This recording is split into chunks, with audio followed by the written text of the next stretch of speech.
Look at that, bro. 5 most disturbing cases of real found footage. On January 8th, 2005, a man named Martin discovered a mysterious package in his mailbox. Damn, we're getting straight into it. And opened it up.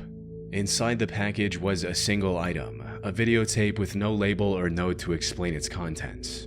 Curious to see what was on it, he put it in his camcorder and pressed play. And the footage he found on it was shocking to see. It's like incantation, bro. It contained a nearly hour-long video of a man describing the violent things he was about to do. Whoa! How he was going to lure his victims and the makeshift devices he was going to use. I'm not trained in torture methods. What the fuck? Which is what I'm gonna have to make do. I got my drill here. The reason why it's got this padding on it is just to try to silence it a bit because I'm in an apartment.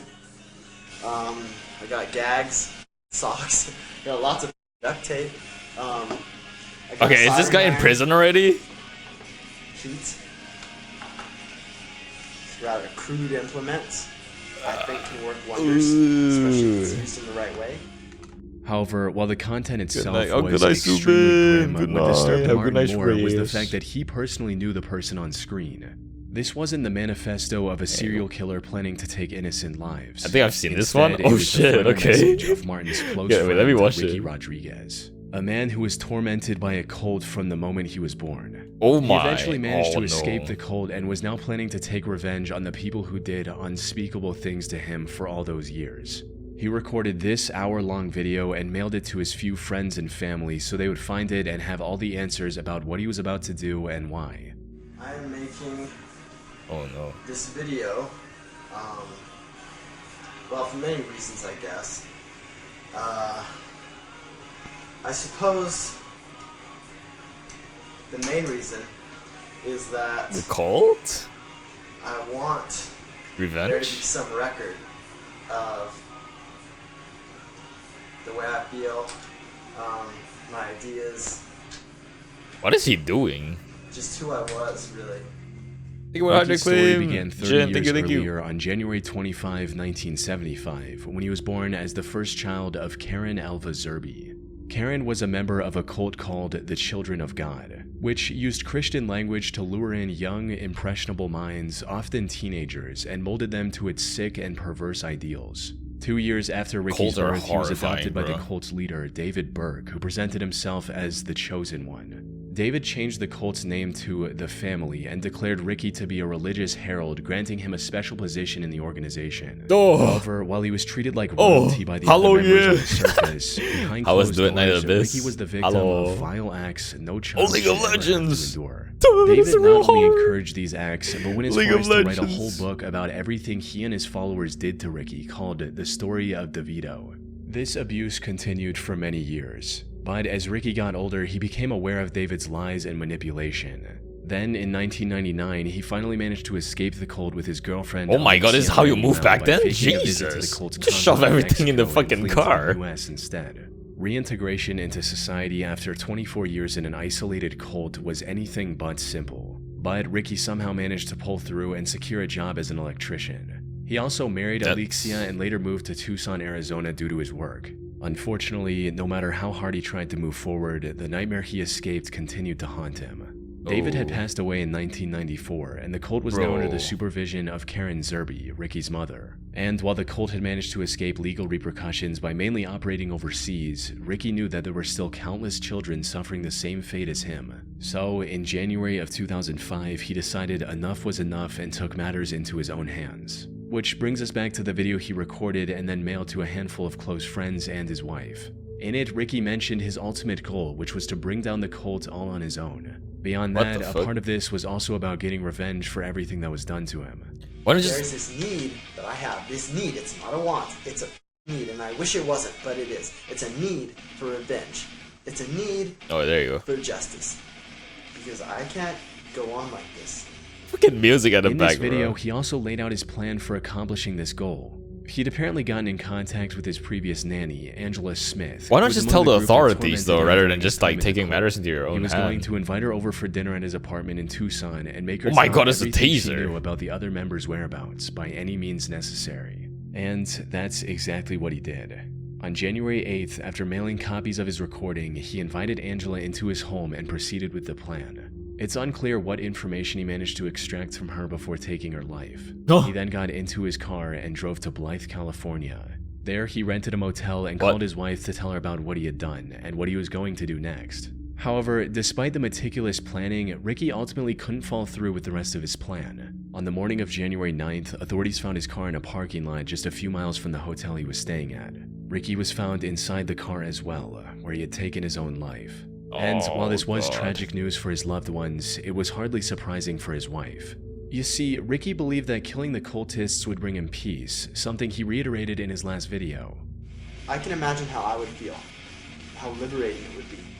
But that's not what happened. He felt During his guilt, call right? with his wife, he confessed that despite his anger and resentment, killing Angela was the hardest thing he had ever done. Taking revenge didn't bring the comfort he was looking for. He couldn't bring himself to take any more lives and decided to end it all that night, leaving his friends and family with this hour-long video to remember him by. As for the family cult, it remains active to this day under the leadership of his mother. Oh my god, bro. Cults are like fucked up. On October 4th, 2006, days. at approximately 6:15 a.m., the Barrie Police Department received a chilling call from a woman saying, "My children are dead," in a calm and quiet voice. The disconnect between her tone and the situation she was describing was extremely unsettling. Oh my When god. asked what happened, she replied, "I don't know, I don't remember."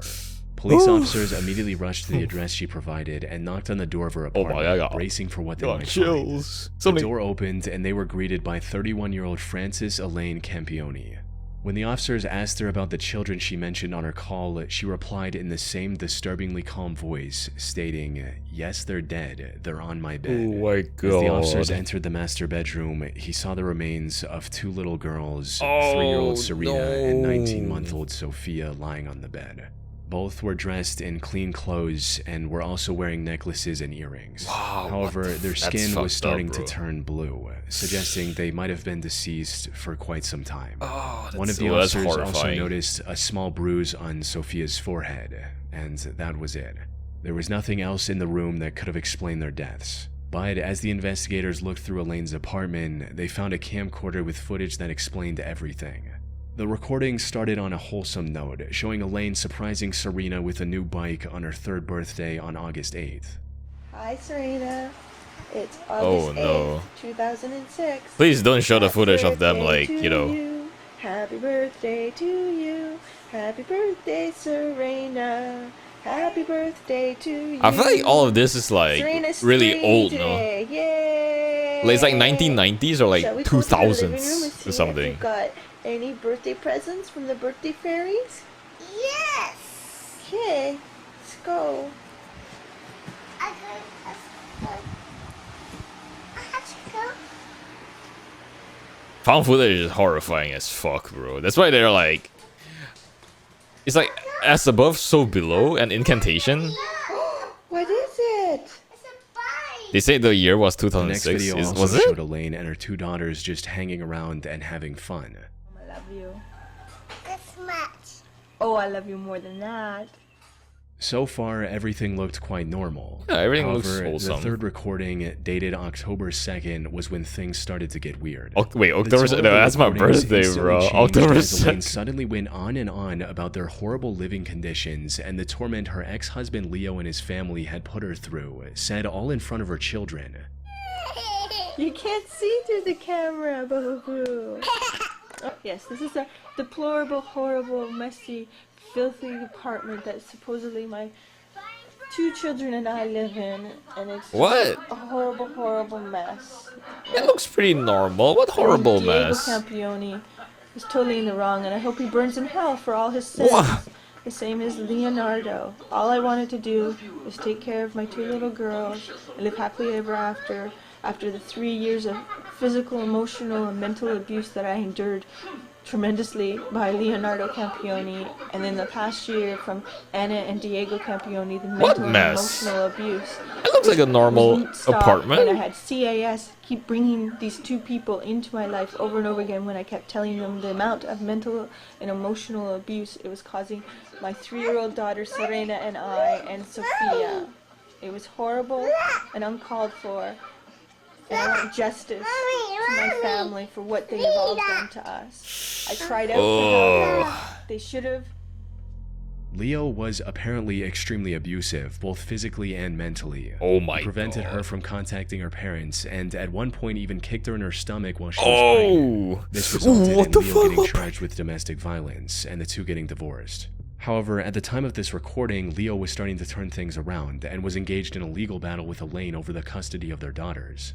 This took an immense toll on Elaine's mental health.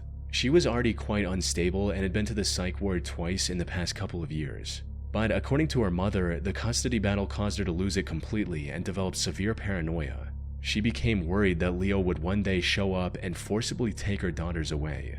Then, on October 2nd, after ending this recording at 8:39 p.m., Elaine did the unthinkable by taking the lives of her own daughters, then recording a haunting confession that investigators discovered on the same camera.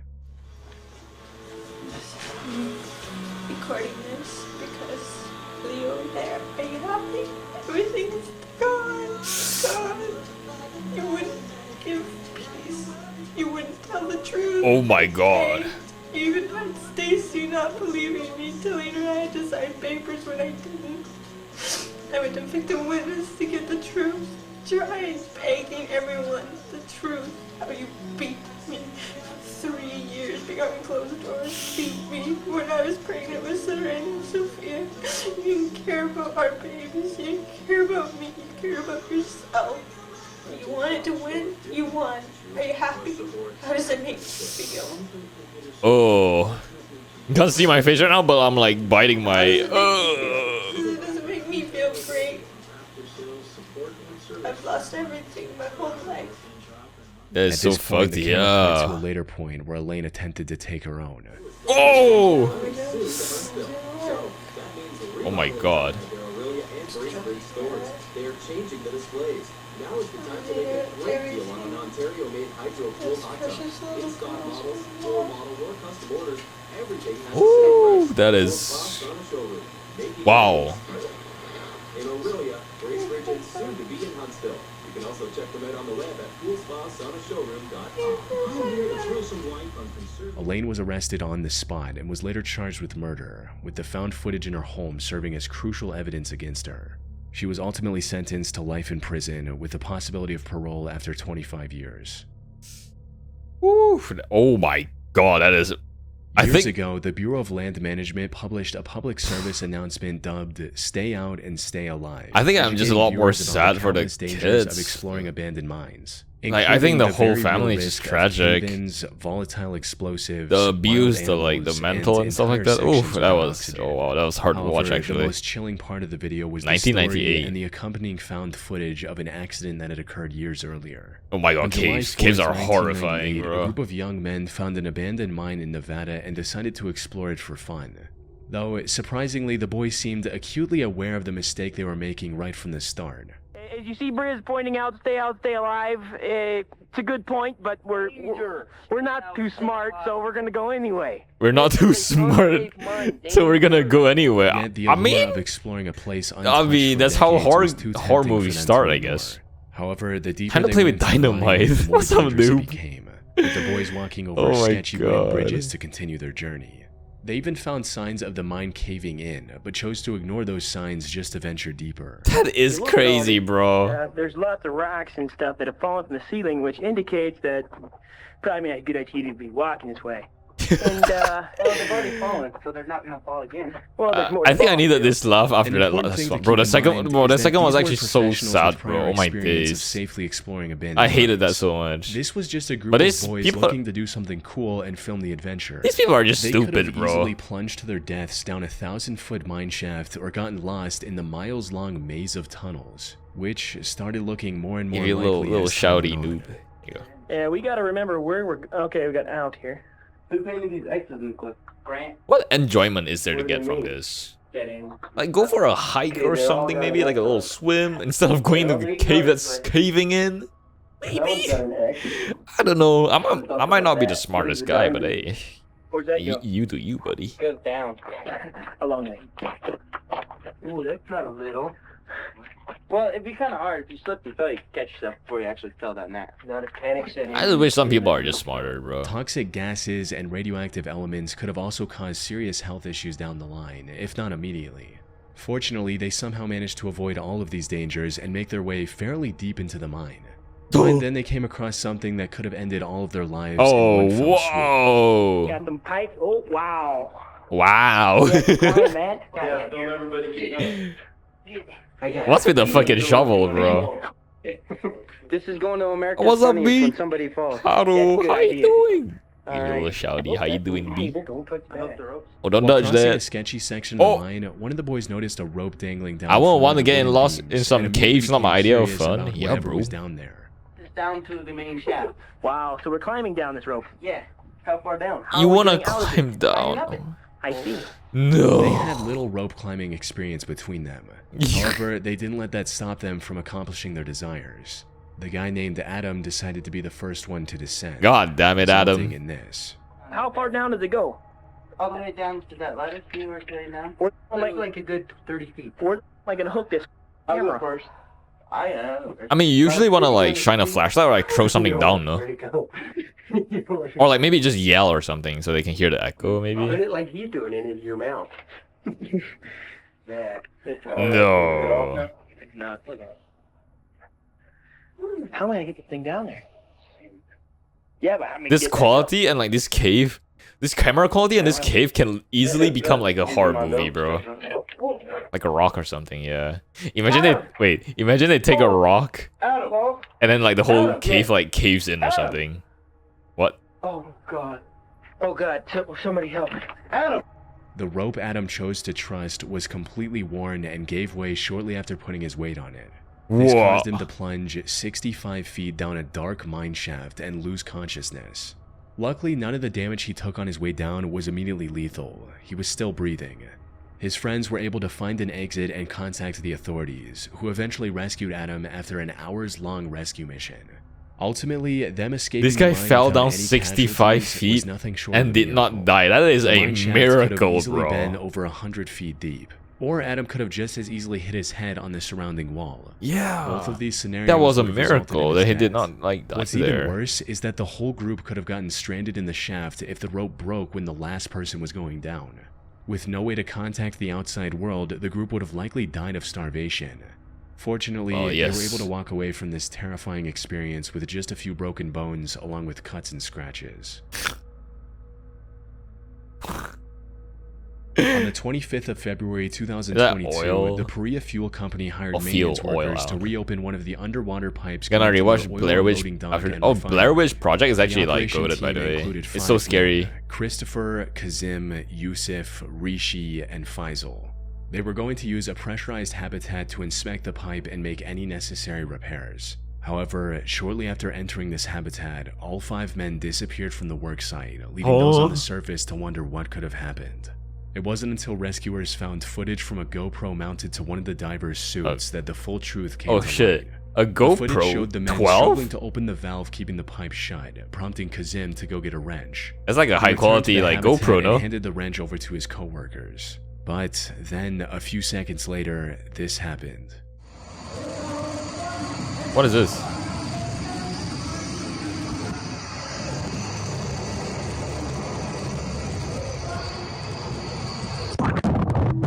Oh, what?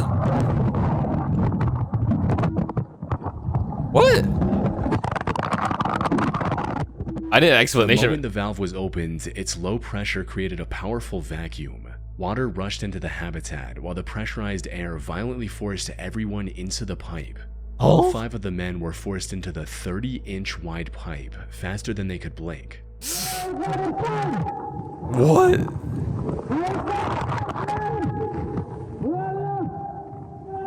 What the f- After tumbling through the metal pipe at violent speeds for a minute and a half, they came to a stop at a section containing a small air pocket, just enough to keep them alive. Oh, okay. Allowing them a brief moment to find their bearings and assess the gravity of their situation.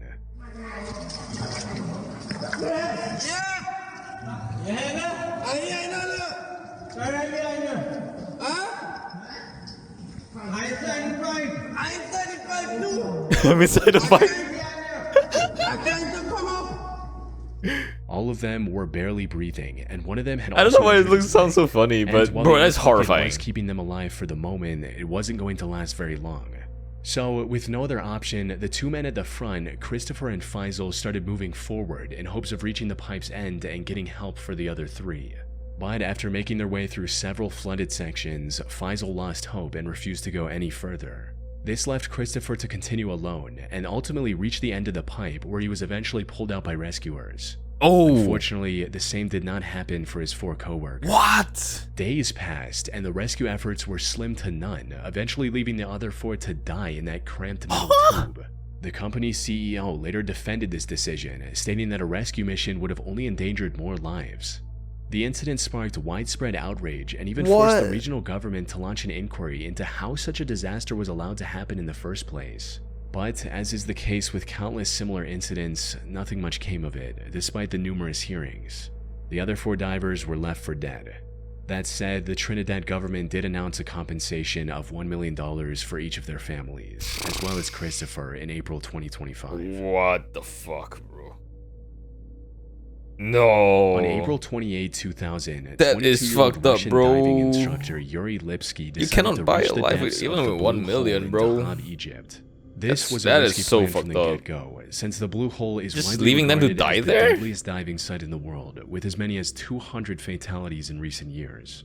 To make matters worse, before his dive, Yuri asked a local technical diver to accompany him on his journey. All of them rejected him, since the preparations for this risky of a dive took as long as a week. Yet Yuri wanted to go in just 2 days, no matter what.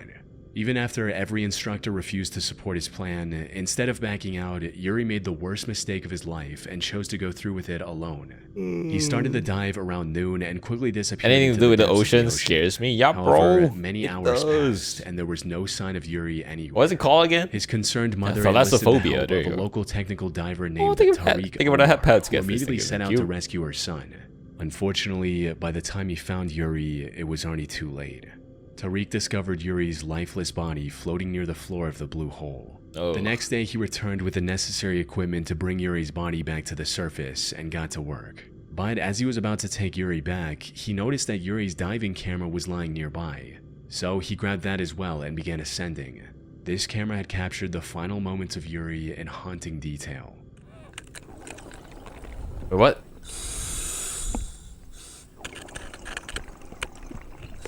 Wait, what happened to him? Did he like...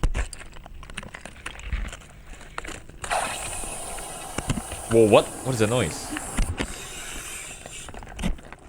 The dive started like any other, with Yuri swimming alongside many other divers. Did his gear fail? It wasn't long before everyone else faded from view as he started to descend deeper into the Blue Hole. And that's when all the worst possible things started happening in rapid succession.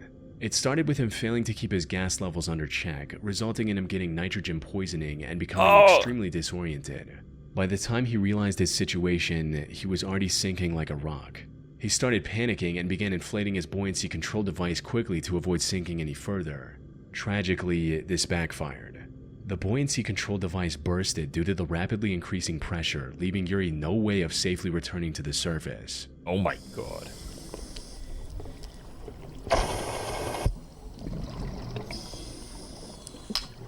Oh, that is horrifying.